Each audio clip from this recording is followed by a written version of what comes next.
Quick thing before we start, hit subscribe right now, because this channel drops a new hidden gem guide like this many times a week, and you'll want to be here for the next one.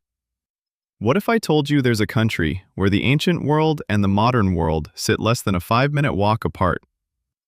Volcanic islands that explode into fire-red sunsets, villages built onto cliffs by pirates trying to confuse their enemies, monasteries perched on top of stone towers nobody should be able to reach, and a coastline long enough to beat 2 entire countries put together. But most travelers only ever see 2 or 3 postcards worth of this place. And the hidden side is even more unbelievable than the famous side. I went to every corner myself, so you know exactly what to expect before you land here. So don't go anywhere, because every place on this list gets more incredible than the last. Top Tier Travels presents Wonders of Greece. Hey everyone, I'm Finn Lee, a travel enthusiast obsessed with finding the world's most unforgettable destinations.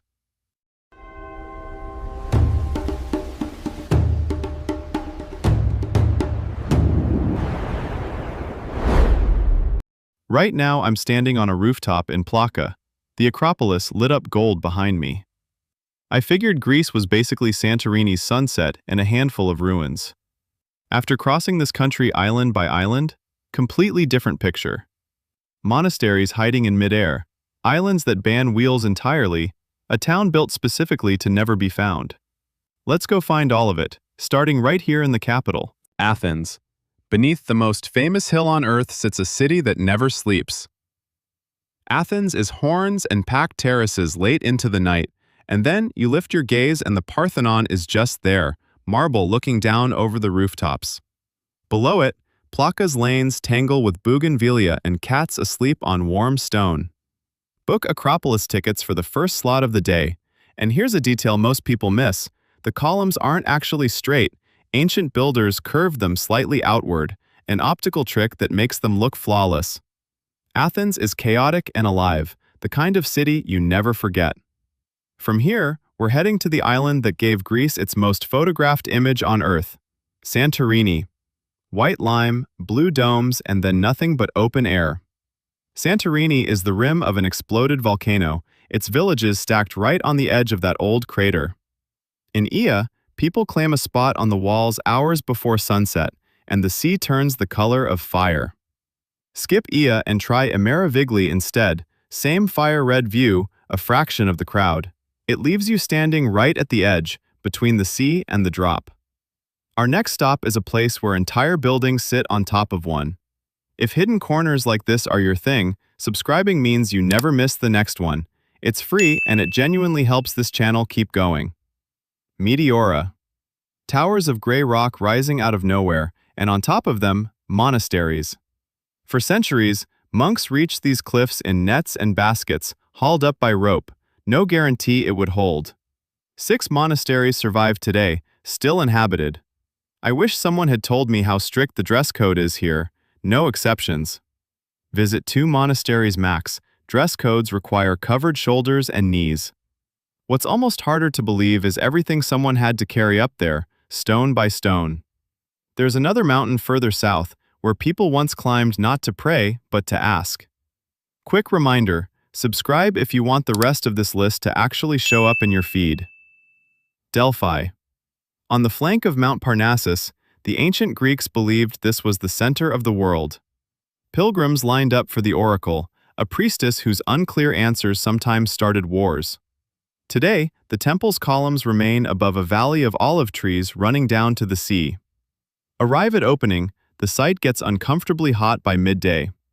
Oracle originally meant the priestess herself, not the prophecy. Delphi is quiet in a way few ancient sites still are. But Greece isn't only silence and ruins. Mykonos.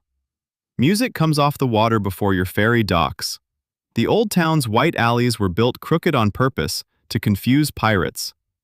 Along the water, Little Venice's balconies hang over the sea beside a row of old windmills. Watch sunset from a Little Venice bar, the windmills silhouette perfectly against the color drop. The music rises after dark and doesn't stop until sunrise. Anyone wanting quieter, older Greece has to head south. Crete. This isn't really an island, it's almost a nation of its own. At Knossos, you walk a 4,000-year-old palace, birthplace of the Minotaur myth. There's the Samaria Gorge, a 10-mile hike through walls that almost touch, and Elefonici, ranked among the world's best beaches. Book the Samaria Gorge hike early. The trail closes by early afternoon. Crete doesn't try to be a postcard, it just quietly is one. A little further east, another island built an entire city as a fortress. Hey, if you're enjoying this one, tap subscribe. New destinations post many times a week. Rhodes.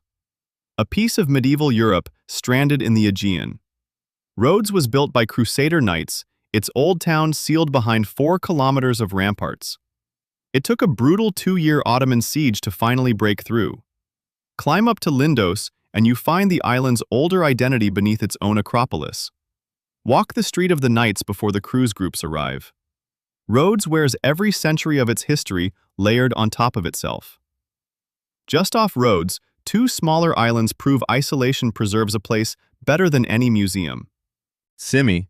Hundreds of houses stacked in terraces climb the hillside. In ochre, sponge divers built their fortunes here, and the richest showed it by building grand mansions facing the harbor. A staircase of roughly 500 steps connects the old town above. One island over, the wind never stops, and that isolation preserves something rare. Carpathos.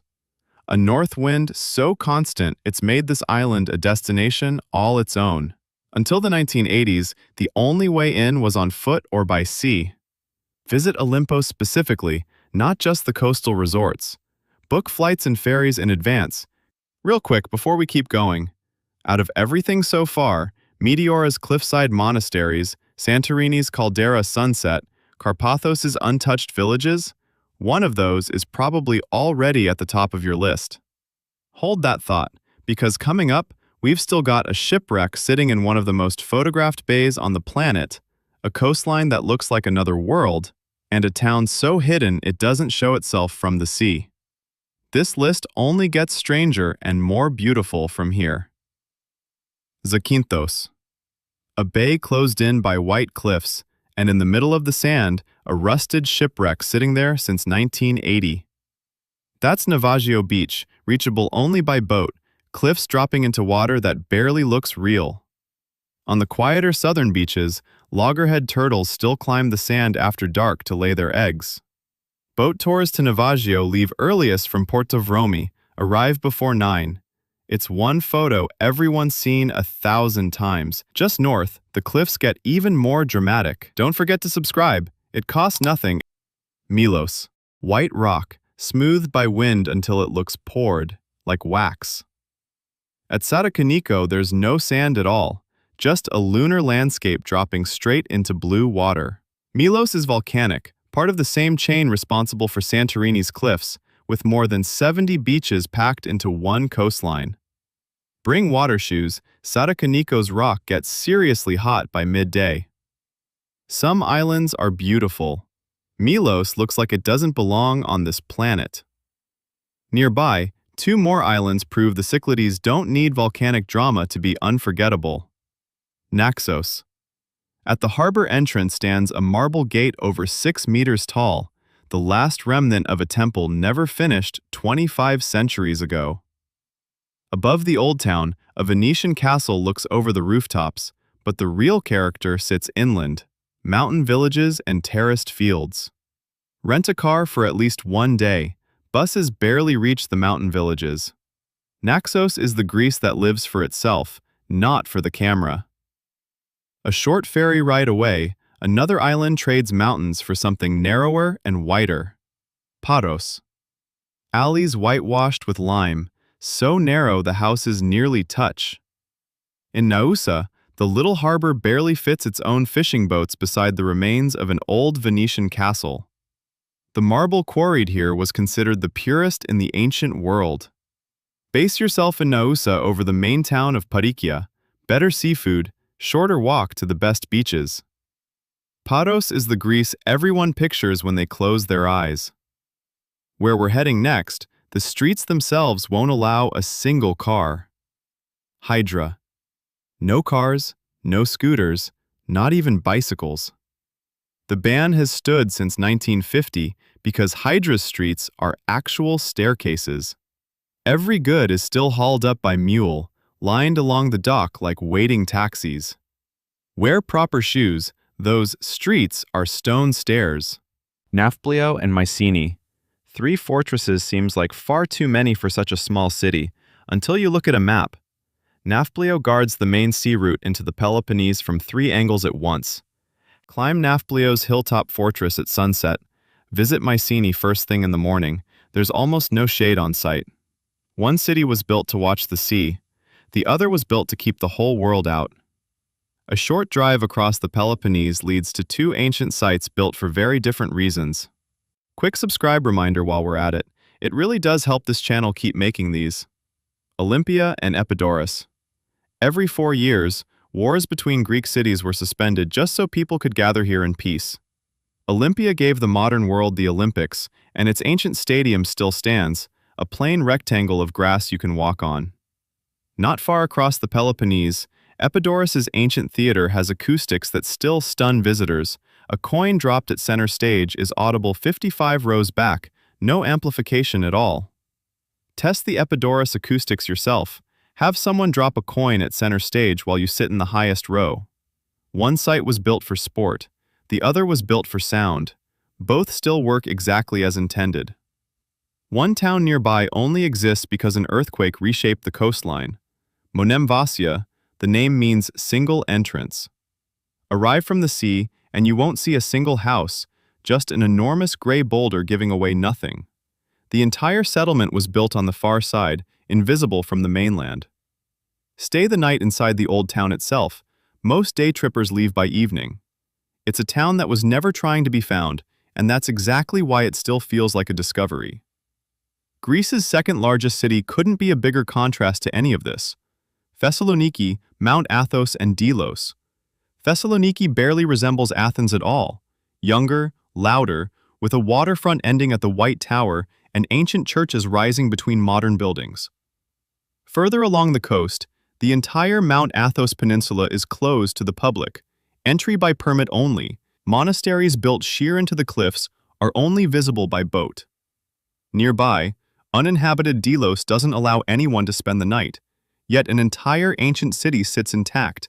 Time a Thessaloniki visit around the university calendar.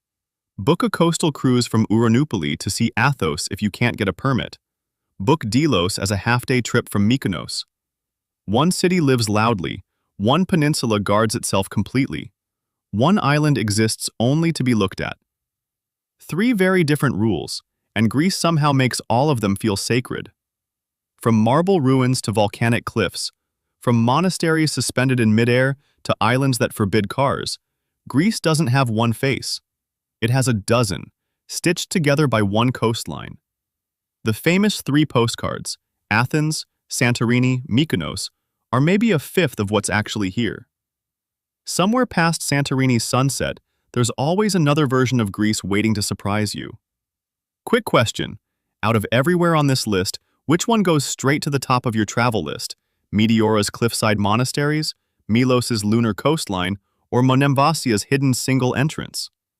Drop your answer below. I read as many comments as I can.